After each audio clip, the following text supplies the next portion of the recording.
大家好，歡迎收睇環琴單車遊。冬天已經嚟到啦，天氣開始寒冷，係時候要同陽光同海灘暫時告別，係時候轉睇一啲花花草草嘅風景。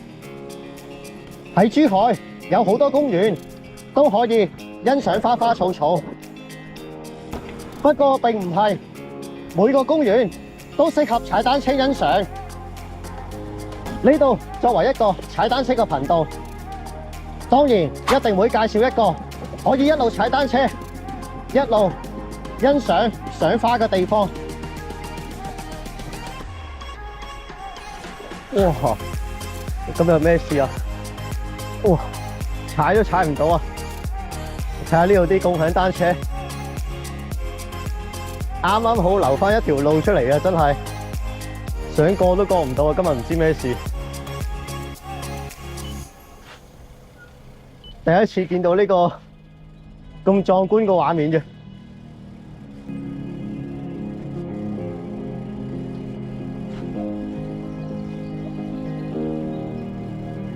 哇！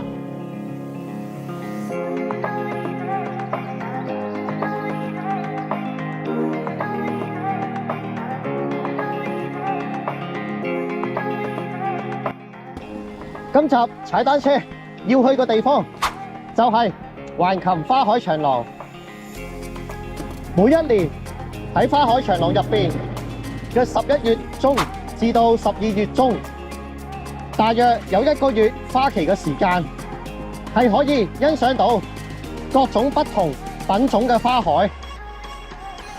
最重要喺花海長廊入邊已經設計好一條騎行綠道，係可以喺花海之間穿梭，嗰個感覺係非常之正㗎。咁而家踩過去環琴花海長廊先，轉頭先再慢慢欣賞，慢慢介紹。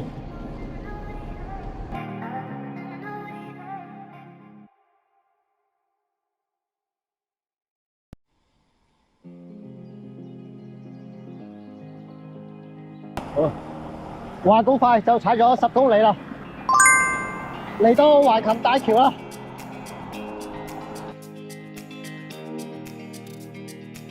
大家見唔見到左邊有一排粉紅色嘅花？粉紅色嘅花就係異木棉。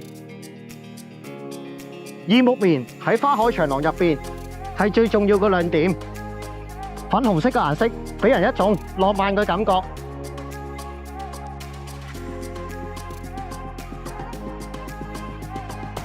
啱啱喺橋上面嘅畫面見到已經非常之靚啦，一望無際嘅粉紅色嗰啲花叫做異木棉啦，你係可以見到延伸係非常之長㗎。好啦，到啦花海長廊啊！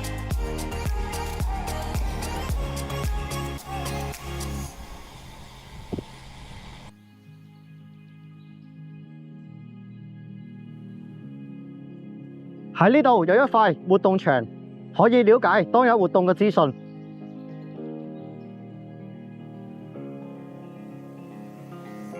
而家正式開始，沿住騎行綠道一齊細心欣賞花海長廊。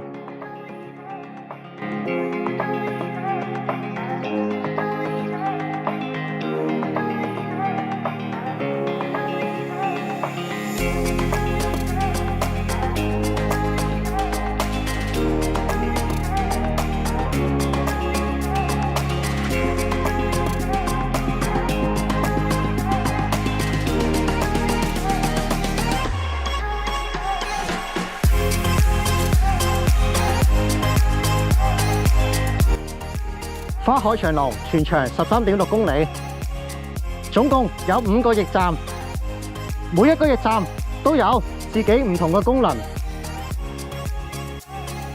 步行遊覽嘅朋友建議喺1號驛站，因為所有嘅活動項目、攤位遊戲、美食檔全部都集中喺1號驛站。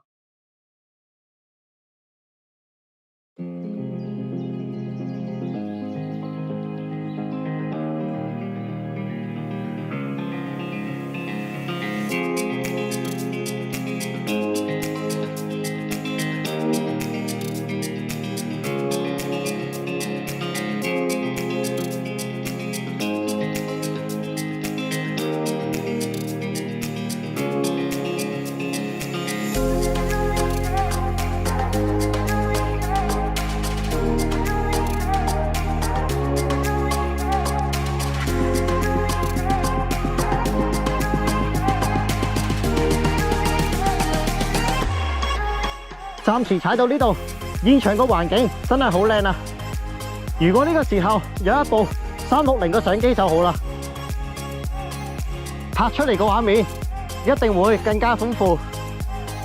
睇嚟我都要儲錢買返部360相機。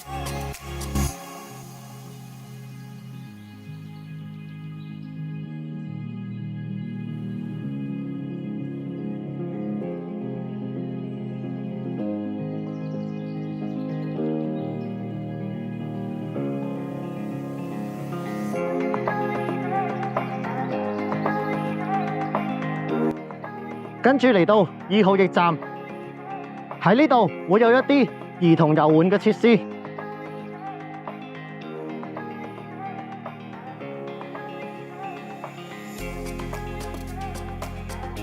暫時踩咗5公里，可以由頭到尾都見到一直喺耳目棉之間穿梭。睇唔睇到前面有一座白色嘅橋？佢就係橫琴二橋。喺橫琴二橋嘅橋底就係3號驛站。3號驛站係一個露營嘅地方，可以喺呢度燒烤或者打邊爐，享受一個休閒嘅下午。而家右面可以睇到搭咗好多大大小小嘅露營帳篷。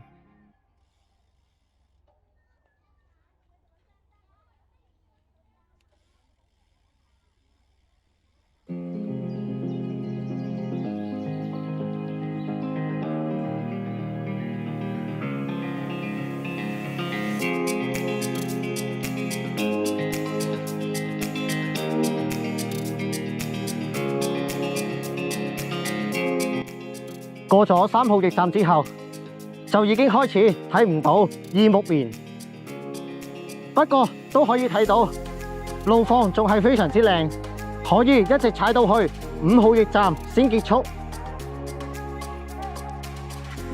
喺4號驛站呢一度可以睇到左右兩邊好多都係重新種植，大家仲記唔記得喺7月份嘅時候有一個10號嘅風球？當時10號個風球對呢度造成咗一個好巨大嘅破壞，估計等到春天嚟臨，呢度就會長出一片好靚嘅花海。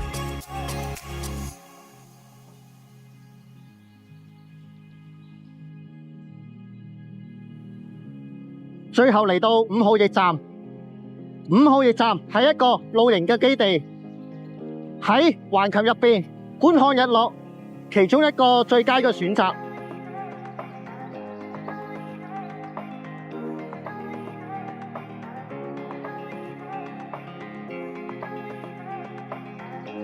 今日嘅行程踩到呢度就結束啦，最後都有少少航拍片分享俾大家。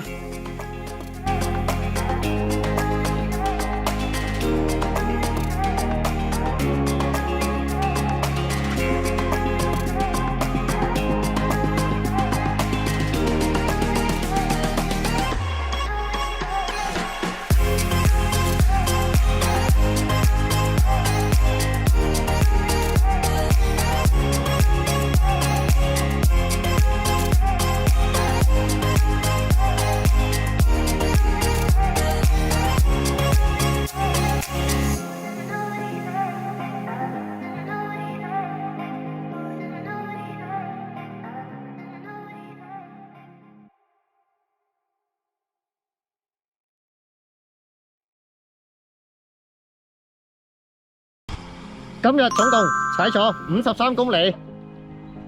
今日踩單車同大家遊覽咗橫琴花海長廊，大家睇片都見到啦，現場個環境真係非常之靚。另外，花海長廊本身個位置其實都係非常有優勢。花海長廊係沿住海邊修建出嚟嘅一個景觀，全長超過13公里。除咗欣賞花海之外，亦都可以感受到海風嘅涼快。花海長廊絕對係一個踩單車嘅好地方。一片粉紅色嘅騎行綠道，嗰個感覺係非常之靚，同埋好夢幻。由1號驛站到3號驛站呢段路，最少長達5公里以上嘅路段，都可以喺耳目面之間穿梭。熒幕前鍾意踩單車嘅觀眾，真係要過嚟一次花海長廊體驗一下呢個地方嘅環境同埋騎行綠道都係非常之完善。過到嚟好好享受就得啦。今日踩單車去橫琴花海長廊就到呢度結束啦，下次踩單車再見。